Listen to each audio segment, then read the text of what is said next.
morning, Mr. Whitney. Good morning, Gunther. How did you and Mrs. Whitney sleep all right last night? Yeah, we slept fine. How about you? Yeah, well, that's what I wanted to talk to you about. About your sleep? Huh? No, I slept okay, thanks. Good. Mr. Whitney, I was wondering if I might have a few hours to take off extra this morning, huh? Well, didn't I give you extra time off last night? Well, yes, you did, and I appreciate it. I know it wasn't my regular time off, and believe me, your generosity will not be forgotten. Well, now, wait a minute. You're not in any trouble, are you, with that girlfriend of yours, Myrna? No, trouble? No, not me. Hey, that's what I'm trying to avoid here. All right, well, then you can have some time off, as long as you're back in time to take care of Jane before Raven and I leave for the court. Oh, great. Thanks a lot, Mr. Whitney. You're a heck of a guy. Yeah, I'll get that. Mo Eberhard, please. This is Sky Whitney. Oh, well, if it isn't the ambulance chaser. You have that list I asked you for of people who've been in the house and could have left the key in Mrs. Whitney's bedroom? There isn't one because nobody could have done it. Yes, that's right. He does know who I am. Oh, hello. Actually, I could be better, Mo. I was wondering if you could do me a little favor for a fee, of course. There's someone I'm trying to locate. He's a pilot by the name of Rick Meade. Excuse me, Mr. Eberhard. This is Mr. Whitney's attorney. I'm sorry that we've bothered you, but your services won't be needed. Thank you very much anyway. Look, I'll call you back. What the hell do you think you're doing? What the hell do you think you're doing? Trying to protect my wife from a murder charge. We're all supposed to be working together in this, aren't we? No. I'm trying to get your wife acquitted. You're interfering, and I'd appreciate if you'd stop. Look, I'm not just going to sit around and do nothing while my wife is on trial. Well, that's exactly what you're going to do, or you can find yourself another attorney. Oh, well, for the first time we agree on something, you can show yourself out. What is wrong with you? What's wrong with me? The woman that I love is on trial for murder. The man who's supposed to be responsible for defending her has succeeded in alienating the judge, the jury, and 3/4 of the witnesses. What's wrong? Take a guess. Stay out of it. Look, you and I either reach an understanding, or you're fired.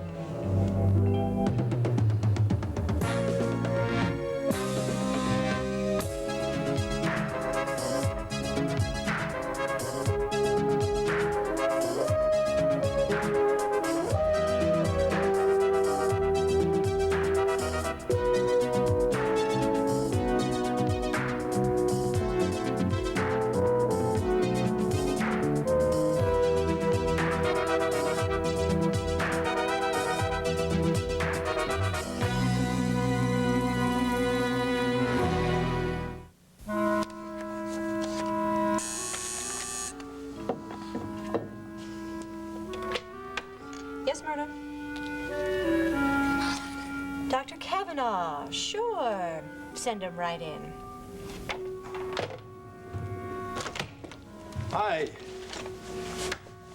Oh, looks good to see you behind that desk again. Yep, it's nice to be back. Read some of your Mind Talk transcripts. Not bad. Well, thank you. Not as good as yours. Has Geraldine talked to you about maybe you're coming back on the show? Yes, and she said no, and I can understand why. Well, I can't. She ought to feel lucky at the chance to have you take over again. Miles, Dr. Mitchell has a contract. I have no right to ask her to break it. That's just a shame. Mind Talk is your show. It's nobody else's. Yes, well, someone I know once told me that I work too much. So now I'll have more time to dedicate to my private practice and my hotline work and maybe, who knows, even have a life outside of my work. Well, all right. I go along with that. I go along with that.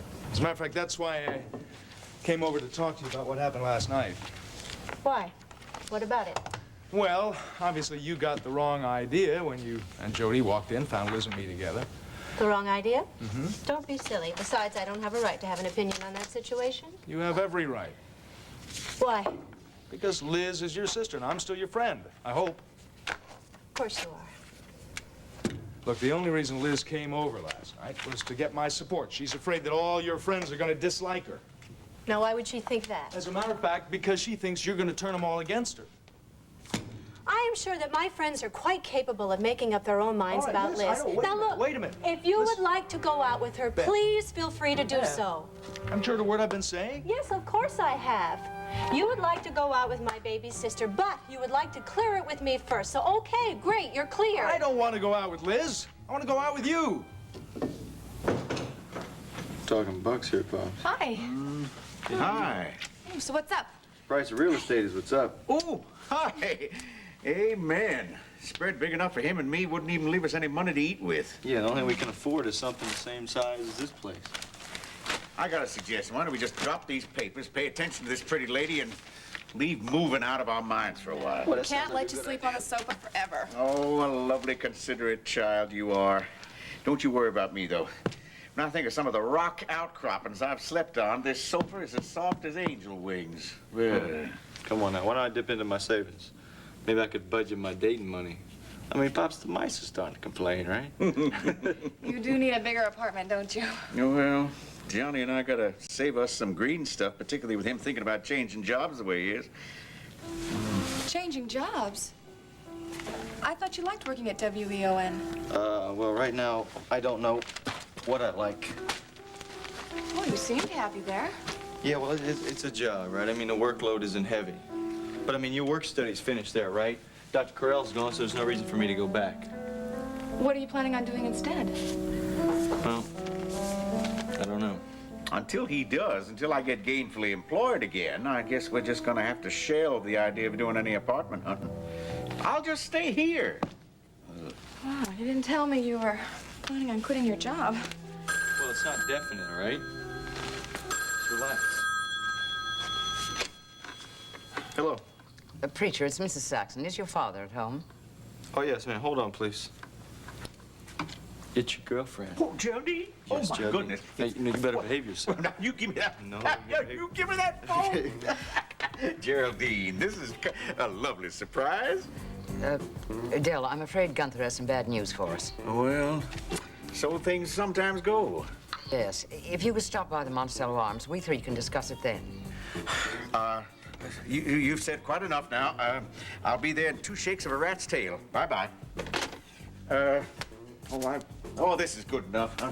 Listen, I'll see you in a bit. Don't tell me you're stepping out already. Yes, and don't wait up for me. What's about you? It's still early in the morning. Where are you going? Well, just you mind. Resorting to threats is ridiculous. Now, I'm not quitting, and you're not firing me. Well, I'm not going to be shut out of my wife's trial. Look, I have to be allowed to conduct the defense in my own way. No, well, you're going to get her convicted that way. In fact, you think she's guilty, don't you? It's obvious you don't understand. Well, you'd better hope that I do understand before we walk to those courtroom doors this morning. I can't just lay open my game plan to you. Look, I need your anger. You better start doing some explaining. I can't. Well, if you don't, you're going to be out of a job.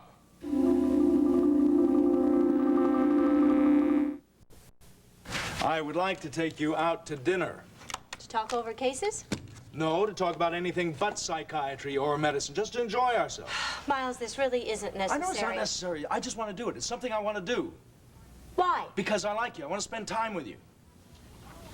Well, we're spending time together now. Oh, please, it's not the same thing. You know it. Now, Miles, we both know that my leaving here, well, it was motivated by my feelings towards you. But as I told you in Chicago, I have put all that behind me. I haven't. Well, you've told me more than once that you thought of me as a valued friend. You said a faithful friend. That's all. I didn't know how you felt. Well, I don't understand why that would have changed anything. But the 2 months you were in Chicago, I found myself missing you. And I guess I've realized that I was missing more than your professional expertise.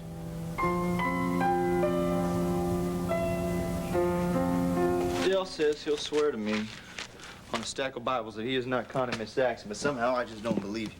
Is it so hard to believe he's honest? No, it's not. You know, you made your mind up to quit the radio station without even mentioning it to me. First place, I didn't quit, all right? The second thing, if I ever do anything, you know I always run it by you. I don't know. It certainly sounds like you've made your mind up. All right. Jody, let me give you one of these hypothetical situations. Okay, now, since I've come back from Mexico, do I seem different? Yeah, you have a tan. No, that's not what I mean. All right, yes, you do seem different. So you've noticed it. I can't sit still, can I? You see, since I've been there, it seems like running around the South to put some fire back in my soul or something. What are you planning on doing? Leaving WN to be a motorcycle racer? No. See, Dell seems to think that me sitting around an engineer booth is keeping me cramped up. I need a job where I can be out and about. Yeah, but how do you feel? Well, I agree with him. I mean, maybe the best thing I can do is to walk away from this job. You don't sound too certain. I know, it's because I'm not. I mean, there's more to it. What else, preacher? Well, see, you know exactly what you're doing. I mean, that's why you're starting your second year over here at the University of Monticello next week. You want to be a shrink just like Dr. Carell, right? So you know all the steps it takes to get to where you got to go. So you got something to shoot for. Yeah?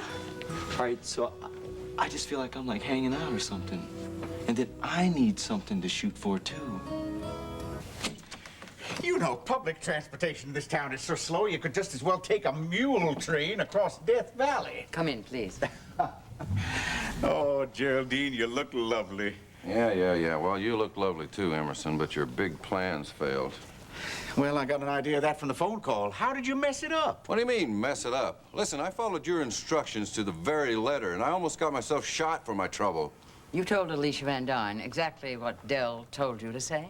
Yes, ma'am, I did. Now, I told her that I saw her coming out of Swift's room right after Mr. Whitney went in on account of the gunshot. Word for word. And she didn't go for it, huh? Well, she said she didn't believe me. You don't suppose she could have been bluffing? Well, I don't think she was bluffing when she showed me the little pistol she just happened to be packing in her purse. Oh, that lady always leans towards the dramatic. Well, about that time, I figured it'd be best just to let her do the talking. She told me flat out that she would rather shoot than pay anyone blackmail. Well, so much for your plans. Well, and then I'm afraid we failed. She isn't frightened at all. She isn't frightened, and if she isn't frightened, she isn't gonna run, and if she don't run... Her testimony will carry a lot more weight in court than yours. Yeah. Hold on, though. Hold on a minute now. She said that she wouldn't let you blackmail her, or she wouldn't let anybody blackmail her. Now, her exact words, please. Wow. Anyone, she said, I think. Anyone. An indefinite generalized pronoun instead of the obvious you, Interesting, ain't it? isn't it? But is it possible? Our minds are thinking as one. Wait just a minute. Would one of you two minds mind telling me what's going on here? Gunther, what Dell realizes, thanks to you, is that Alicia may have let something slip that could be of help to us. In other words, by saying she wouldn't let anyone blackmail her, she may be implying someone else is. Oh, yeah. Right? Someone else may be blackmailing her for real. Oh, now I'm with you, Mrs. Saxon. Yeah. But who could that other blackmailer be? Well, I don't know, but I think you better figure it out pretty soon before she decides to use the pistol.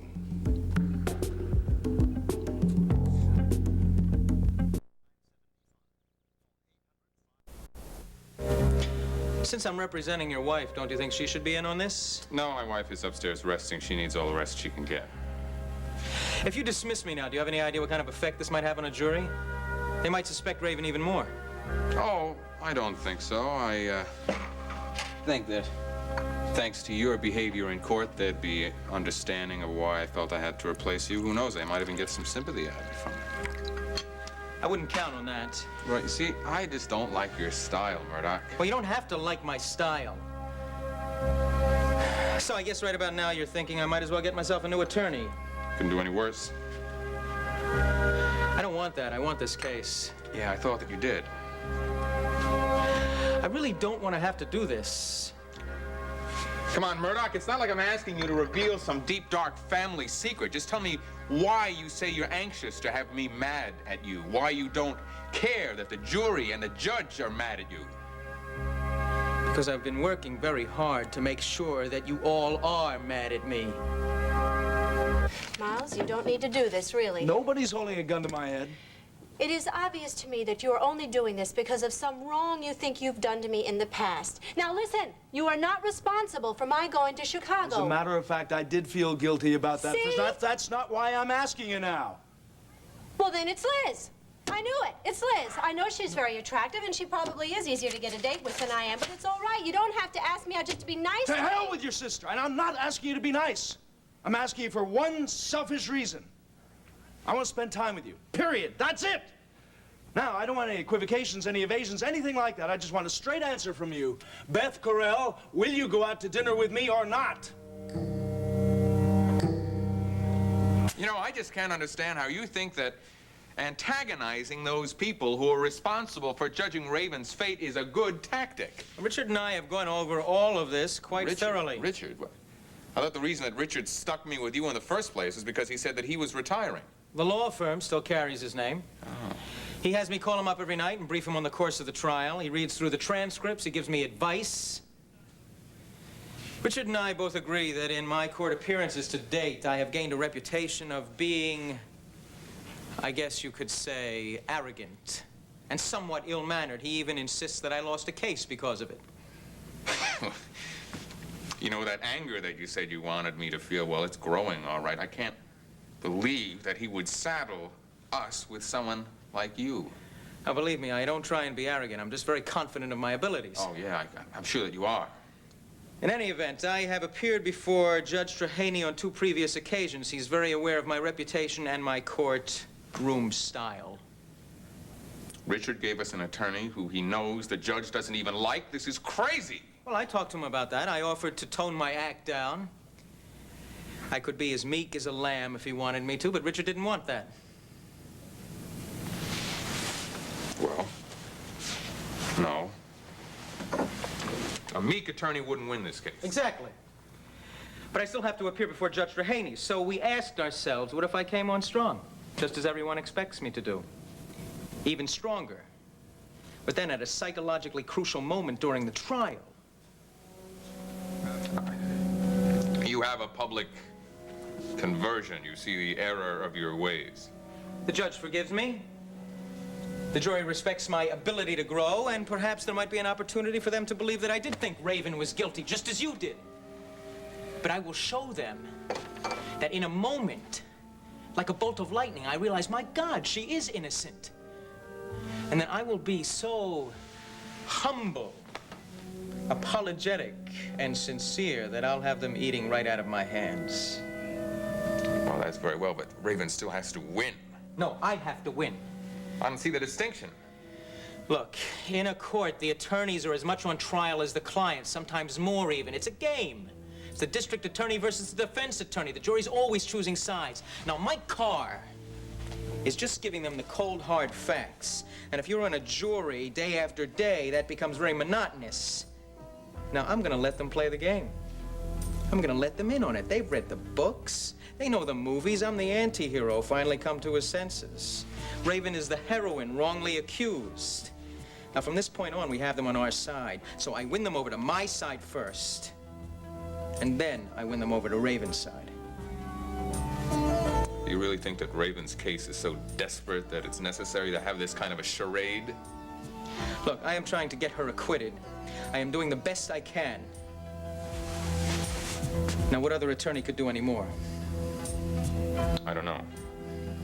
Okay, now I've laid out my game plan for you. Now, if you would just let me pursue this strategy without interference, I would appreciate it, or you can just go find some other attorney. Now, I was not being arrogant when I said I was the only one who could keep your wife out of jail. I am.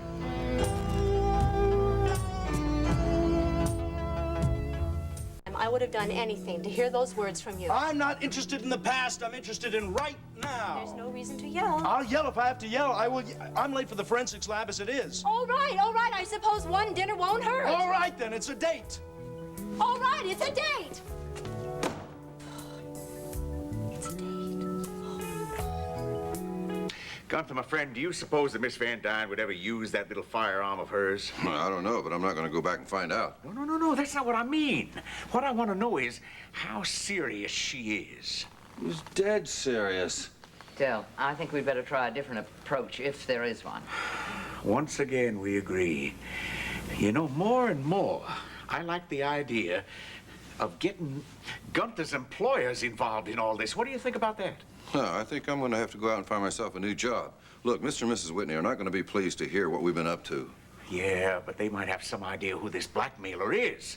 Before Miss Fair died, like you said, uses him for a target. Now, got this right. Skylar was something less than pleased the last time we tried to help him. No. There must be some way we can find out who it is. You know, Murdoch, I don't think that you are the best chance that Raven has. In fact, I think that your cockiness is just something that you use to hide your own uncertainty. I have a fairly good track record. Your plan stinks, Murdoch.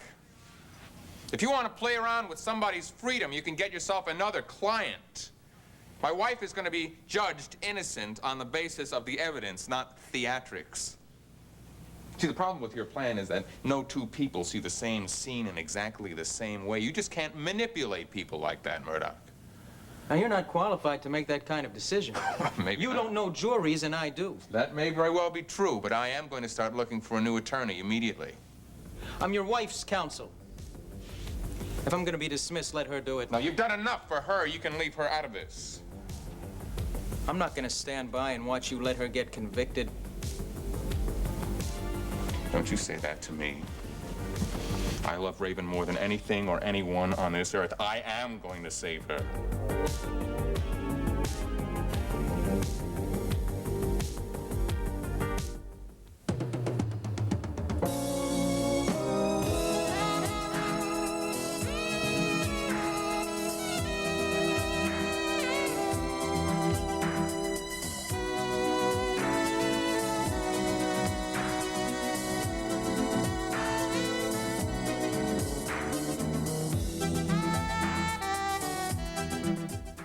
So far, a registered nurse from a small town in Indiana comes to the big city and lands a leading role in a popular series playing a villainess.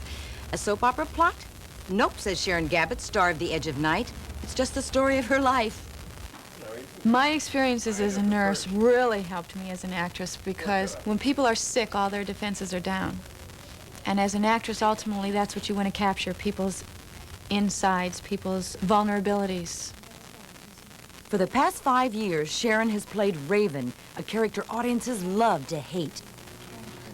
Raven started out as being one of the biggest bitches on television. And then I decided that I needed to show a vulnerable side. So they began to give her a lot more comedy. They began to make her more vulnerable. They had her fall in love. And the character began to change. And I've been good for about a year and happily married to this guy that I'm madly in love with, and it's just getting boring. So I had a meeting with the producer and the writer a couple weeks ago, and now we're going to start making her like kind of ornery again. Now look, you gotta get out of that building. No! Yes! No, the only connection... I think daytime gives a woman a lot of opportunity to be creative because the producers do listen to us, and because we play one character that people latch on to for years at a time. Anne Flood has been on the show 20 years. Years ago, the Procter & Gamble Company originated daytime dramas to help sell their soap. Hence the expression, soap opera. Today, they're more popular than ever. Why? Soap operas have changed a great deal to reflect the changes that have gone on in women's lives. They deal with a lot more contemporary issues than they used to. And it's great for the actors, too, because we don't just have to play housewives sitting around drinking coffee and talking about our babies. I think soaps probably are better and more realistic in the way they present women than nighttime television. The money she's paid is terrific, says Sharon, but she earns every penny. Soap opera acting is one of the hardest types there is because it's so quick. A lot of the hour soaps only get 2 rehearsals before they tape. We're lucky we get 5. It's very difficult, and the pressure is tremendous, and to do that day after day for years at a time, you know, it's really difficult. And we've had people come on this show who have been big film stars, stage stars, and they come here and you watch them go, you know, and shake, literally shake right before a tape starts because no one is used to working that fast, no matter how good they are. Have I ever forgotten my lines? Yeah, we all do. It's bound to happen. When I first started the show, I used to memorize scripts the night before, when I was first starting and you're very nervous and I'd work on them all day and, you know, you'd still almost forget because of the tension. It was when they didn't cut a lot. They didn't edit. So even if you said ridiculous things that made no sense at all, they'd keep them in. I would be so nervous I would knock lamps over. They would keep them in. Now they cut tape and edit, you know, more. Calvin! It can be a lot of fun, yes, but it is a lot of work. People say, oh, well, I'm nothing like my character, you know, yes, I can just drop her. You know, I don't believe that for a second. It's not that easy, because if you get emotionally involved with that character, I'm not Raven. I don't do the things she does. The writer writes that. But my emotional inner life is what gives Raven her character, her strength, her spirit. And I can't just drop that and walk out. She does take me over sometimes because she's so emotional and everything, but I would never do some of the things she does. I'm not that kind of person. I love people and I respect people. We were pretty poor when we grew up, and we had all 9 children in one bedroom with about 3 sets of bunk beds. So I learned to live close with people, and I get along with them. Raven does not. She doesn't like people. She likes money and power and excitement. Give him 10 seconds. Tighten the leg. 5 seconds. 4, 3, 2, 1. And cue him. If I'm in my full Raven regalia, with my makeup on and my hair done and everything, people come up to me and they do recognize me. And most of the time they come up with these big smiles and they go, oh, I hate you, you're so terrible. But they say it, you know, with smiles. When I just walk down the street normally with my hair a mess in the morning and no makeup on and my glasses on, no one knows who I am. It is tough to keep your identity, who you really are, because with all the entertainment stuff, the glamour, the makeup, the characters, the frenetic, crazy atmosphere, the high pressure, you lose touch with yourself sometimes, especially when you're working constantly. And I find that my stable background has helped me so much. I need sometimes just to sit back in the rocking chair in the front of my parents' house and look at the cornfields and the tomatoes grow and hear the birds and remember who I am. In addition to her work on The Edge of Night, Sharon occasionally auditions for parts on other shows. It's very strange to audition because the rejection of auditioning again, being on the market, is incredible. And you have to get used to that all over again. It's very scary. I don't get as nervous as I used to. The good thing about being on the soap for so long is it's given me a lot of confidence in myself. But there's still that butterflies, you know. This business is a frenetic, crazy, insane business. Yoga is terrific. It not only tones my body, which I have to keep in good shape in this business, but it is so relaxing. One of the really nice things about working on a soap opera, you're working years at a time with a group of people, and you really become a family. I've had a couple of girlfriends who I've worked with on the show that aren't even here anymore, but I am very close friends with them. We meet for drinks or get together for parties or go out together still, and it's really nice. I love the fresh air. I run around the park, I roller skate in the park, I ride my bike in the park, I just go sit in the park. It's very renewing.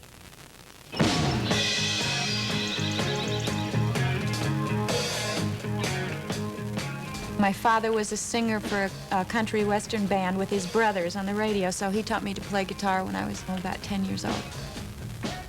And I got a band together about 1.5 years ago, which we called Raven.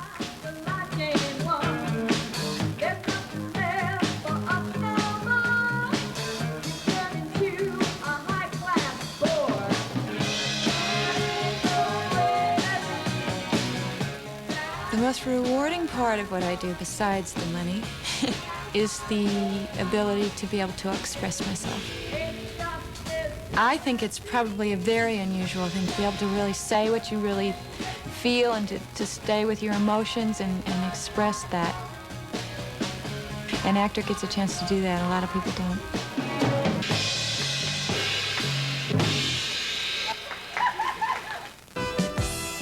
Woman Watch will be right